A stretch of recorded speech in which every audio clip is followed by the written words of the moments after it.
मित्रांनो, शिवकाळाविषयी विचार करताना छत्रपती शिवाजी महाराज यांचं शौर्य, पराक्रम, बुद्धिमत्ता या सर्वच गोष्टींचा आपण विचार करतो.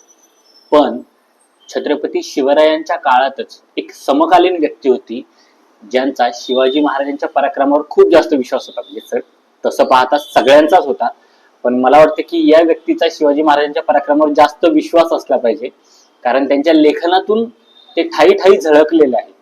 आणि त्या व्यक्तीचं नाव आहे कविराज भूषण. ही चतुरंग म्हणजे चतुरंग दळ सजलेला आहे. म्हणजे घोडदळ, हत्तीदळ, रथदळ आणि पायदळ. साजी चतुरंग वीर म्हणजे हे जे वीर आहेत ते नटलेले आहेत. रंगमे तुरंग चढी, तुरंग म्हणजे घोडा, घोड्यावर चढलेले आहेत. कोण? सरज शिवाजी जंग जीतने चलत आहे. इथं ते महत्वाचा शब्द आहे. कविराज भूषण शिवाजी महाराजांना काय म्हणतायत? ते लढायला चाललेले नाही, तर जंग जीतने चलत आहे, युद्ध जिंकायलाच चाललेलं आहे.